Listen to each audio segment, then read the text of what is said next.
I never expected a flash flood to change everything I thought I knew about my life. One moment, I was observing the troop of capuchins as they navigated the slick branches of the rainforest, and the next, a roaring wall of water had my legs swept off the mud bank. My hands clutched the nearest tree, bark biting into my palms, rain hammering down like a warning from the universe. The cold, relentless torrent forced me to confront what I had been avoiding. My relationship with Felix had never felt as authentic as this raw, unmediated wilderness. By the time I made it back to base, soaked and shivering, the adrenaline had settled just enough for thought to creep back into my mind. The tree, the flood, the chaos. It wasn't just a brush with death. It was clarity. A mental lens had sharpened, cutting through every false reassurance I had allowed Felix to plant over the years. His constant charm, his business successes, the delicate balance of generosity and indulgence, it all suddenly looked like smoke and mirrors. Felix had told me he was on a silent meditation retreat, a week-long escape to disconnect from the world and focus on inner peace. He insisted there would be no contact, no interruptions, no emails. I had believed him, or at least I had wanted to.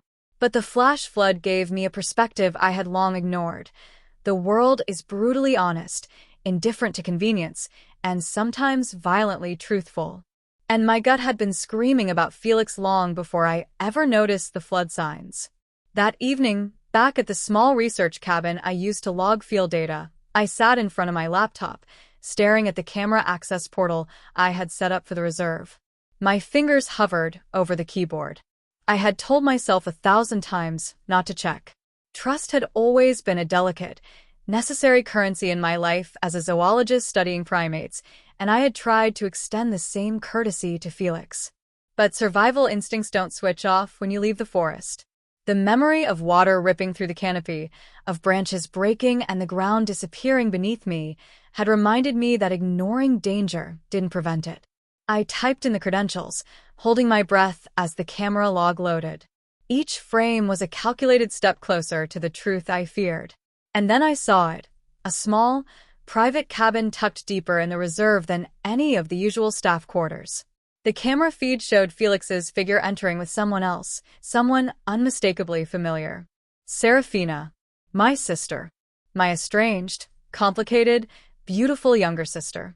The sight felt like an arrow to the chest.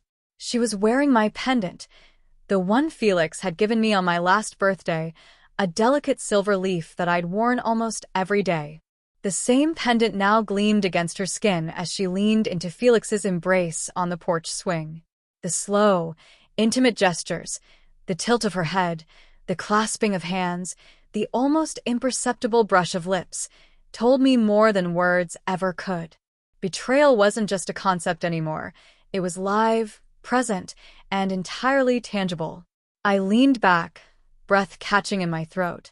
I could feel the flood's memory pulsing through me, the danger, the cold, the sharpness of truth. It had prepared me for this revelation, though I hadn't realized it at the time. The forest, indifferent and powerful, had taught me the necessity of honesty, of facing reality even when it hurt. Felix had built a life of illusions, and I had been blind, lulled by comfort, distracted by love I thought was mutual. I didn't confront them immediately. That wasn't survival. Survival meant strategy, observation, patience. I had learned that from the primates long before I learned it from men like Felix. I called Cassian instead, his voice calm, rooted, familiar in its clarity. Felix's brother had always despised his flashy, materialistic lifestyle. Cassian would understand without judgment. He would help me plan, not punish. And for the first time since the flood, I felt the stirrings of empowerment, a path forward that wasn't dictated by betrayal, but by truth.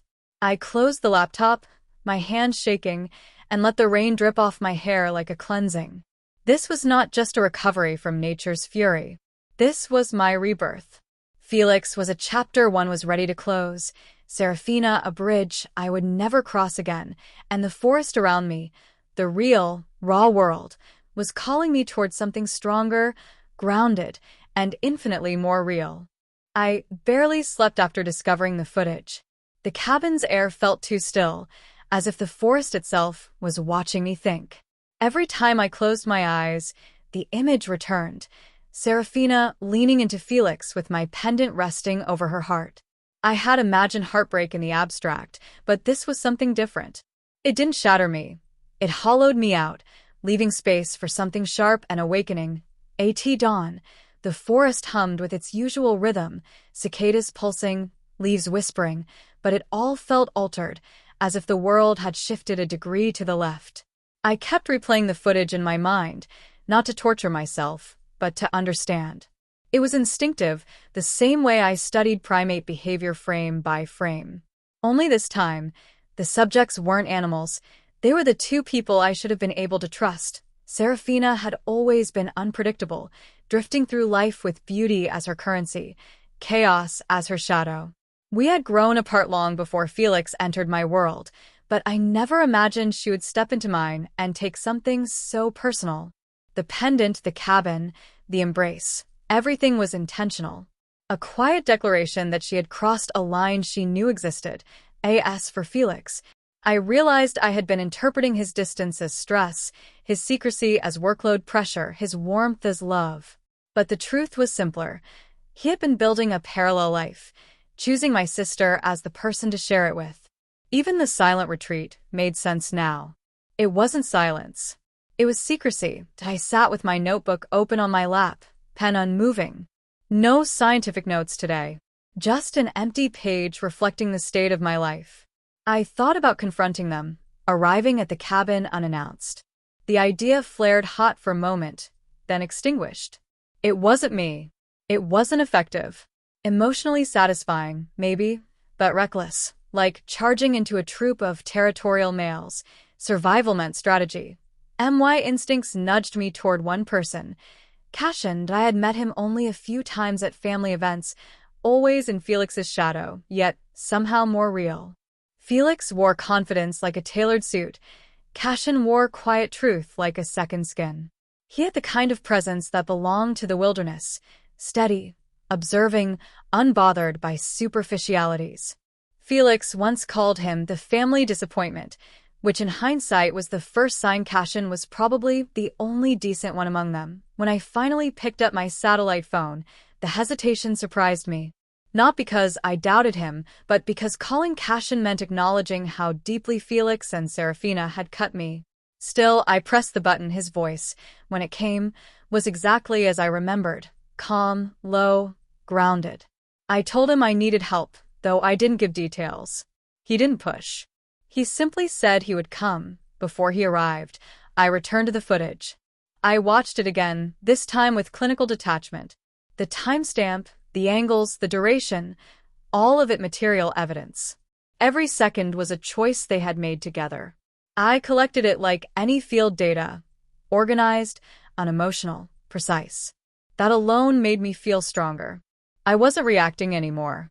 I was documenting. Cassian showed up by late afternoon, boots muddy, ranger jacket dusted with pollen, looking like part of the forest itself. He took one look at me, not the footage, not the laptop, just me, and I knew he understood the gravity without explanation that I finally showed in the video. I expected anger on my behalf, or disgust, or shock. Instead, he watched it in absolute silence, jaw tight but controlled. When it ended, he didn't offer empty sympathy or outrage. He simply asked, "What do you want to do?" The question settled in me like a stone dropping into calm water. What did I want? Not revenge, not the dramatic kind. I wanted control back. My life, my work, my choices. Felix had tied himself into my research funding, my finances, my future. That was the real entanglement, not the emotional one. And Seraphina, I felt nothing left for her, but distanced. I told Cassian I wanted to untangle everything quietly, legally, permanently. No confrontation. No spectacle. A clean extraction. He nodded once, the kind of nod that meant commitment, not pity. Then, that's what we'll do. We spent the evening drafting a plan, how to secure my research rights, how to reclaim what was mine, how to cut Felix out with precision rather than rage. Cassian handled it like tracking a wildfire, calmly, strategically, focusing on containment, not destruction. When the night fell and the forest wrapped us in its deep, earthy darkness, I felt something unexpected settle inside me. Not comfort, something sturdier. A sense of beginning. The betrayal had cracked my world open. Cassian, quietly, and without forcing it, was helping me rebuild it with truth. I thought I was prepared to rewatch the footage. I told myself I needed to study it like any other observation log, calmly, systematically, with the distance of a scientist. But when I opened the camera archive again, my chest tightened with the same pressure I had felt clinging to that tree during the flash flood. The same kind of helplessness. The same desperate need to survive. I wasn't looking for pain. I was looking for certainty. The recording opened on the cabin porch. The early afternoon sun filtered through the leaves in soft, warm patches, painting the scene gentle and almost idyllic. It made my stomach turn that betrayal could look so serene. The door opened, and Felix stepped out first, polished as always, even in the middle of a nature reserve where he'd claimed he wanted silence and detox. His clothes were casual, yes, but curated. Nothing about him ever happened by accident. Then Seraphina appeared behind him. She moved with her usual effortless grace, the kind that used to make me proud when we were younger. Now it felt almost weaponized. The pendant resting on her collarbone caught the light, shining in the exact way it did on mine when I first opened the box. I felt my pulse in my throat. Seraphina brushed a loose strand of hair behind her ear.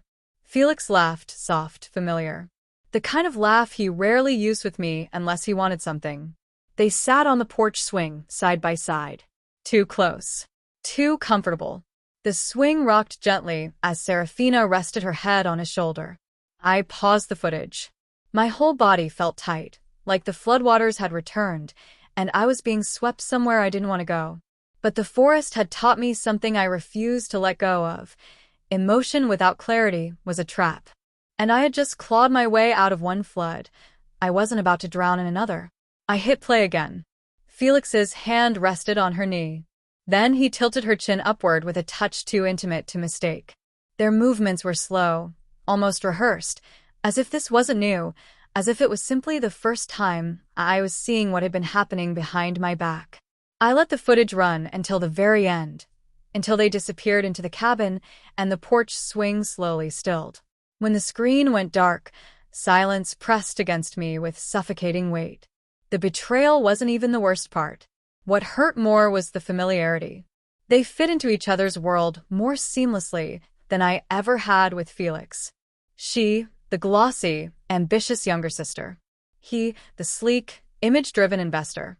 Both obsessed with appearances, both hungry for validation from the outside world. It was a match I would never have predicted, yet one that suddenly made too much sense.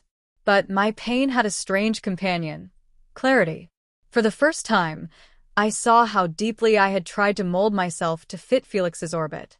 The art galleries, the fundraising dinners, the endless conversations about market trends, none of that was my world. My world was the forest. The mud, the wind, the unpredictable intelligence of primates. I belonged in the quiet hum of nature, not in the glow of Felix's curated spotlight. The footage didn't break me. It freed me. What shattered me was how easily they both looked like they had erased me. As if I had never existed between them. As if I was simply a placeholder until they found each other. I needed air. I stepped outside the research cabin. The sky above was heavy with clouds again, thick and bruised with another storm. The forest vibrated subtly, alive and alert. Every sound, every rustle, every bird call grounded me more firmly into the present. For the first time since the flood, the rainforest didn't feel dangerous. It felt like protection. I thought of Cassian, not the betrayal, but his steadiness. How he had listened without judgment, how he had simply said, "I'm here, whatever you need." No dramatics, no pity, just presence. Felix had always made me feel like I was one tiny step away from being replaced. Cassian, with just a few words, made me feel like I didn't have to fight for worth. As I stood there, Letting the heavy air fill my lungs, I realized something crucial. This was not a moment of collapse. This was a moment of awakening. The footage wasn't the end. It was the beginning of the truth. The beginning of reclaiming my life. Not the version shaped by Felix's demands or Seraphina's shadow, but the life the flood had reminded me I was meant to live. One rooted in instinct, honesty, and survival. And I wasn't going back. The storm had passed days ago, yet a strange, electric pressure still lived beneath my skin, as if the floodwaters had carved out a private river inside me. I kept feeling it, an undercurrent that refused to let me return to the version of myself that ignored uncomfortable truths. Something in me was permanently rewired. I could no longer pretend. Not with nature. Not with my research. And certainly not with Felix. That was what led me here, sitting on a low stool inside the reserve monitoring cabin, staring at the dim glow of the remote access console. My hands hovered over the keys, steady but cold. I had told myself I was checking on Seraphina's project. Nothing more. But deep down, the reborn part of me, the part that survived the flood, already knew what I would find. The location was the first red flag. Seraphina wasn't assigned anywhere near the isolated western perimeter. She had no reason to be studying habitat overlap there, not with her current funding. Yet the camera logs showed activity near a cabin reserved only for staff during emergency stays or for researchers who needed absolute isolation. No one should have been there without logging it. And Felix was supposedly unreachable at a silent meditation retreat. He had left his phone powered off, his messages auto-replying with serene little quotes about disconnecting to reconnect. I had tried to believe him. I really had. But surviving the flood stripped away my willingness to swallow the gentle lies he fed me like vitamins. Helpful, supposedly good for me, but always manufactured. I typed in my credentials, accessed the feed archives, and clicked the timestamp that matched the motion alert. The screen blinked once. Then it opened onto the cabin porch. For a second, I didn't breathe. For a heartbeat, I thought the universe would hand me something harmless, a ranger dropping off supplies, maybe a pair of visiting botanists. But then Seraphina appeared. Her hair was braided the way she used to wear it in high school, long and shining down her back. She moved as if she lived in the camera frame, not merely passing through it. And around her neck, glinting in the cabin's porch light, was my pendant. The one Felix bought me 2 birthdays ago, promising it symbolized the rare things worth protecting. My stomach dropped before my mind caught up. I leaned closer. The pendant wasn't just similar. It was mine. The tiny engraving near the clasp, my initials, confirmed it. Then Felix stepped into frame. He looked comfortable. Too comfortable. Not the stiff, self-conscious version of himself he usually became when he and Seraphina interacted at family events. No, he wore that soft, unguarded expression, the one he rarely gave me anymore, except when he wanted something. He touched Seraphina's arm in a way I recognized too well. Familiar. Proprietary. My fingers dug into the edge of the console. Seraphina smiled at him, the kind of soft, easy smile she never gave me. A smile that said I know exactly where I'm meant to be. They walked up onto the porch swing side by side. And then, without hesitation, without guilt, as if the whole world endorsed their union, they leaned into each other. Felix rested his forehead against hers. Seraphina placed her hand on his chest. No words. No tension. Just intimacy. The kind that didn't bloom overnight. Something in me cracked open, wide and merciless. But it wasn't the kind of break that made me crumble. It was the kind that made me see. The flood had washed away my illusions, but this moment wiped the last fog from my eyes. They weren't just together. They were together in my sanctuary, my wilderness, my world, the one place where I felt most like myself. My throat tightened, but the tears I expected didn't come.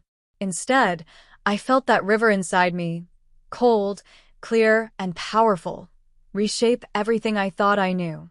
I watched the final seconds of the recording, the two of them swaying gently on the swing meant for tired researchers who needed rest after long days in the field. They looked peaceful. as if betraying me cost them nothing. I sat back slowly, the chair creaking under my weight. The evidence was undeniable. The betrayal was absolute. The wound was clean, precise. And strangely, in the very center of the pain, a seed of clarity began to take root. I didn't have to confront them, not yet. I didn't owe them a performance. What I needed was strategy, protection. Someone who understood the terrain, literal and emotional. There was only one person who fit that description. Cassian, Felix's brother. The one who always kept his distance from Felix's flashy life. The one who looked at the forest the way I did, as something sacred, something honest. The one who had once told me, quietly, "You deserve truth." Always. My hand moved to my phone. I didn't fully know what I would say. I only knew that I needed help. And Cassian was the one person I trusted to stand beside me, not above, not ahead, not behind. Beside. My thumb hovered over his contact. And I pressed call. The road to the cabin cut through the forest like a thin scar, barely visible beneath the dense canopy. I had driven it once before, years ago, when Felix wanted to connect with nature for an hour before retreating back to Wi-Fi and espresso. I remember being amused by how out of place he looked here. Now, as I approached the same turnoff, the memory made my stomach twist. How blind I had been, how much effort I had put into pretending his world and mine could blend. But today I wasn't here to confront anyone. I wasn't here to scream, or demand answers, or humiliate myself by asking why. I was here because the wild part of me, the part that had clung to a tree and refused to die, knew I had to reclaim my own ground. And that meant bringing in someone who understood what integrity looked like. Cassian, Felix's estranged brother. The one everyone avoided mentioning because he was the living reminder of everything Felix pretended to be: ethical, grounded, connected to something real. I had met him once at a charity event, where he stood quietly to the side, looking like he'd rather be caught in a thunderstorm than trapped in a room full of donors. I remembered thinking, he had the kindest eyes I'd ever seen. Reaching a last bend before the cabin, I pulled off the road, parking where the trees swallowed my car completely. My hands shook, not with fear, but with the slow, simmering ache of heartbreak crystallizing into purpose. I opened my phone and stared at the paused footage of Felix and Seraphina on the porch swing. The betrayal still felt unreal, like a wound I couldn't fully feel yet. But instinct told me it would hit later, like the delayed shock after a fall. Right now, I needed to act. I texted Cassian. "I need your help. It's about Felix." And Seraphina. For several heartbeats, there was nothing. Only the far-off call of a hawk and the rustle of leaves. Then my phone buzzed. "Where are you?" I sent my location. His reply came instantly. "Stay put. I'm coming." A strange calm settled over me. For the first time since watching the footage, I exhaled without feeling pain shred through my ribs. I stepped out of the car, letting the forest surround me, its quiet presence soothing the sharp edges of my thoughts. This place had seen my work, my passion, my devotion. And now, it witnessed my rebirth. The sound of tires crunching gravel pulled me from my thoughts. A Ranger Jeep emerged through the trees. Cassian stepped out. He looked exactly as I remembered, broad-shouldered, sun-browned, built like someone who lived more outdoors than inside walls. But it was his expression that hit me hardest. Concern. Not the pity I feared. Not the judgment I dreaded. Just steady, patient concern. "Willow," he said, voice low, like he was afraid to break me. But I wasn't breakable anymore. "I send you the footage," I said quietly. He nodded once. I saw it. I braced myself for anger on my behalf, or disgust, or some commentary on Felix's character, but he didn't offer any. Instead, he walked closer, stopping only when I met his eyes. There was something grounding about him, like standing on bedrock instead of sinking sand. "You didn't deserve that," he said simply. Something inside me trembled, not weakness, but relief. Validation. The forest around us seemed to grow still, as if listening. "I need to protect my research," I said. "My assets. Everything tied to his foundation." You will, he answered. I'll help you do it quietly. Cleanly. He won't see it coming. Not revenge. Not destruction. Just survival. Smart, lawful, necessary. The same kind of instinct that had kept me alive in the flood. Cassian motioned toward the trail that led deeper into the forest, away from the cabin. Walk with me? It's safer to talk there. I followed him, and as we moved between the towering trees, something unexpected bloomed in my chest. Not love, not even attraction, just ease. The sense of being beside someone who understood the language of wind and water and earth, someone who lived by instinct, not pretense. The wild part of me, the reborn part, recognized something in him. Not a future, not yet, but the possibility of one. For now, that was enough. I didn't go home after leaving Cassian that afternoon. Home felt contaminated, full of echoes I wasn't ready to hear. Felix's clipped voice calls, Seraphina's laugh from old memories, my own silence pressed between them. Instead, I drove without direction, following the thin forest road that wound through the reserve like a vein. The deeper I went, the more everything softened, the light, the noise in my head, the sharp ache behind my ribs. Eventually, I pulled onto a small overlook facing the valley, killed the engine, and let the stillness settle around me like a second skin. For a long time, I didn't move. I just breathed. The flood had stripped something from me, maybe fear, maybe illusion, but what it left behind felt uncomfortably raw. Survival had a way of rewriting your priorities, rearranging your soul. I had thought the revelation was only about Felix, about how empty our life together had been beneath all its polished surfaces. But the more I sat there, watching the last streaks of sunlight smear across the sky, the more I realized the betrayal wasn't the only thing hurting me. Seraphina. Her name alone tightened my throat. The sister I used to share secrets with under blanket forts. The girl whose hair I used to braid. The person I once believed I'd always keep close, no matter how different our adult lives became. But she had drifted, slowly at first, then sharply, toward glamour, toward attention, toward whoever could give her validation quickly and loudly. And I had let that distance grow, assuming it was just natural. People changed. Sisters grew up. But now I wondered whether I had simply stopped looking closely. Maybe the flood hadn't washed something away, it had revealed what was already rotting. I leaned back against the car seat and closed my eyes. The image from the camera footage burned behind my eyelids. Seraphina stepping out of the cabin with my pendant resting against her collarbone, Felix's hand at her back, as if he had every right to be there. The two of them fitting into each other's silhouettes too easily. And the worst part wasn't even the betrayal. It was how unsurprising it felt when I finally saw it. A soft rustle of wind shook the treetops. Birds settled for the night. Everything around me seemed to exhale. That's when my phone buzzed. Cassian. I hesitated before answering, unsure whether I deserved the comfort I knew his voice would offer. But instinct, the reborn instinct that had been guiding me since the flood, told me to pick up. Just checking in, he said.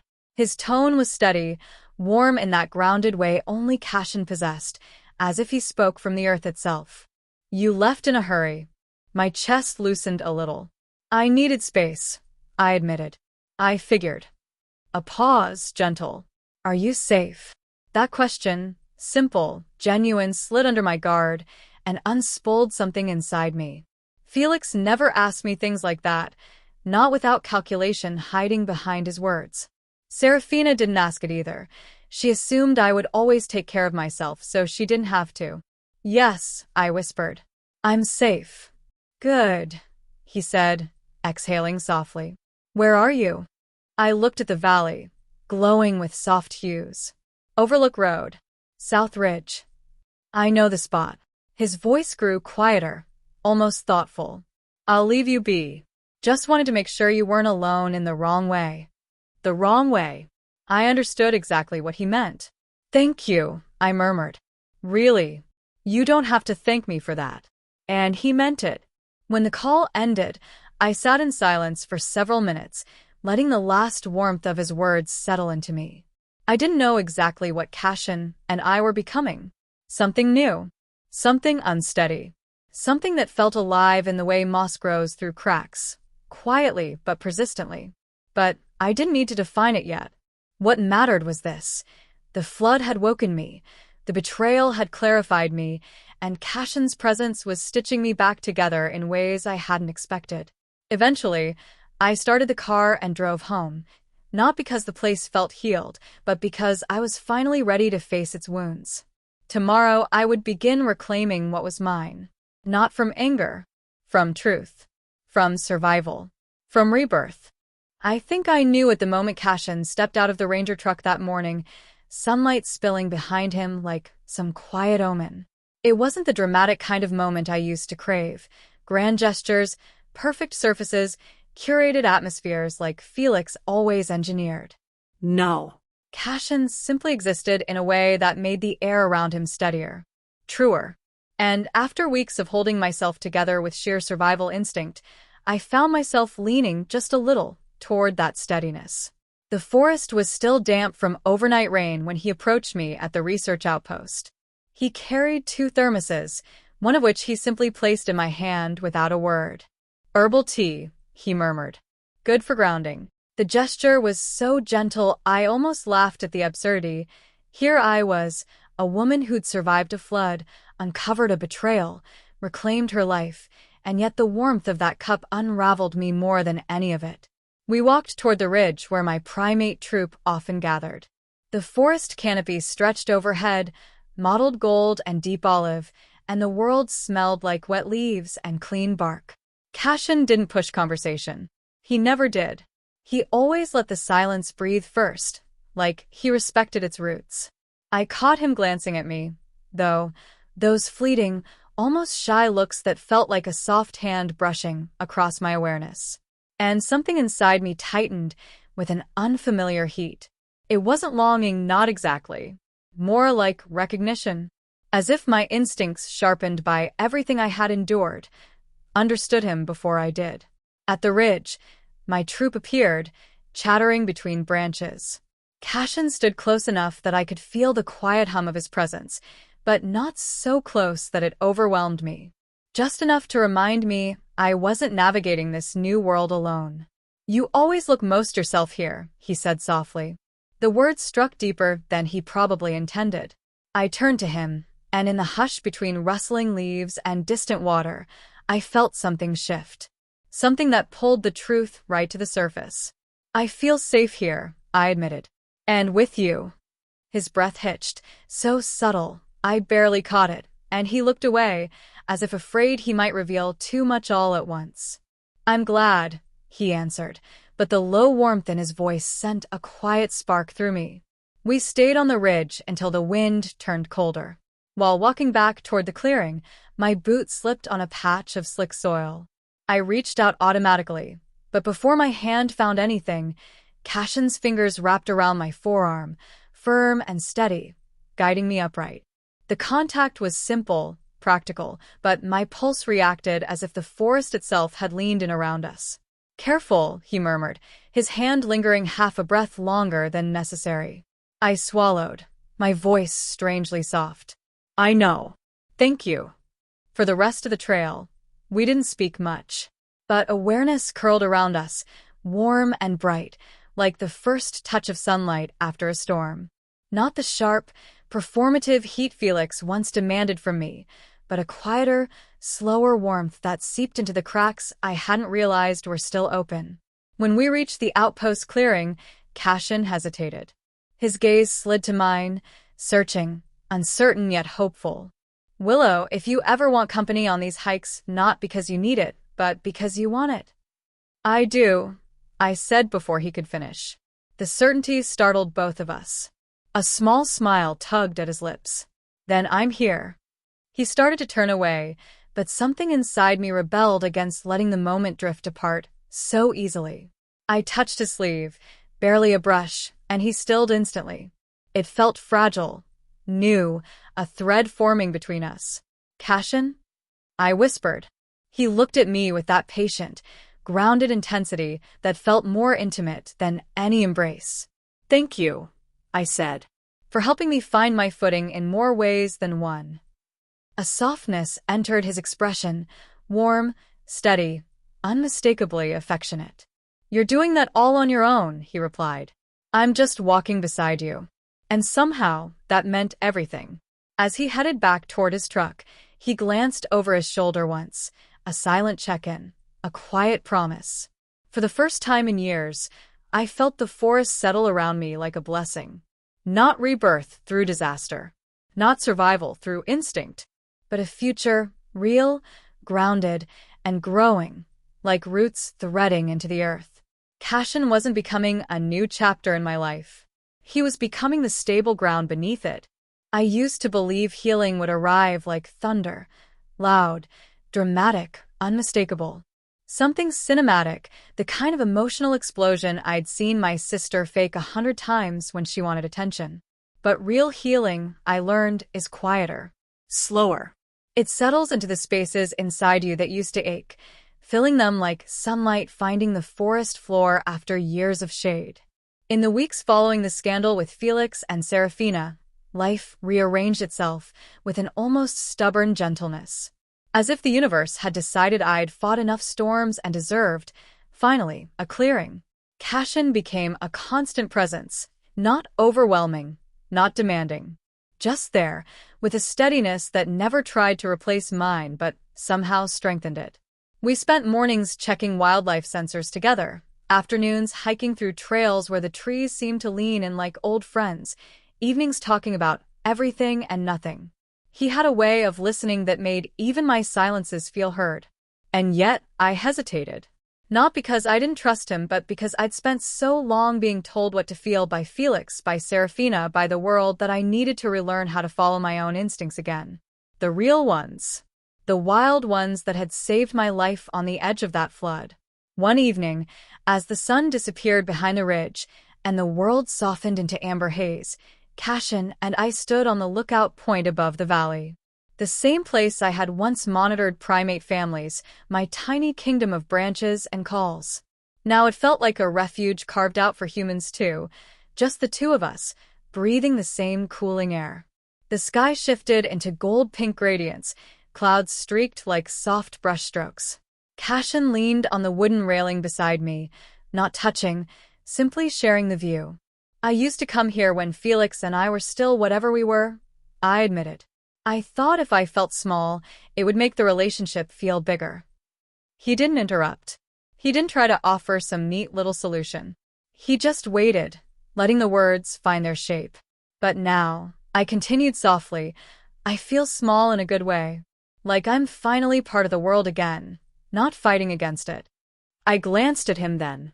His profile was outlined by the fading light, calm, grounded, unpretentious. Everything Felix pretended to be and never was. Cassian turned his head slightly, his eyes meeting mine with such quiet intensity that I felt something shift in my chest, like a bird stretching its wings for the first time. "You're allowed to want peace," he said, voice low. "You're allowed to keep it." The simplicity of it washed over me, heavier than any declaration of love could have been. Because this gentle assurance, was what I had been starving for. Respect. Honesty. Safety. He reached out then, moving slowly, giving me every chance to step back. But I didn't. His fingers brushed mine, warm, calloused from days spent clearing trails and repairing shelters. The touch wasn't demanding. It was a question. An offering. I laced my fingers with his. The world didn't tilt. No fireworks exploded.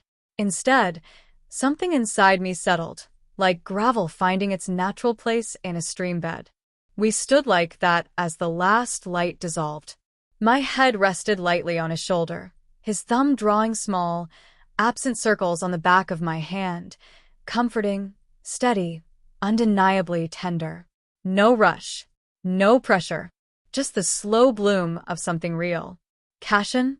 I murmured, barely above the rustle of evening breeze. Thank you for choosing to stand on my side of the world." He let out a soft exhale, almost a laugh. "Willow, I didn't choose." He squeezed my hand a little tighter. "I just finally found where I was meant to be." And in that quiet, wild dusk, With the scent of pine and earth all around us, I realized something so simple it almost made me smile. I had survived the flood. I had survived the betrayal. And now, at last, I was learning to live again. Not alone, but not dependent either.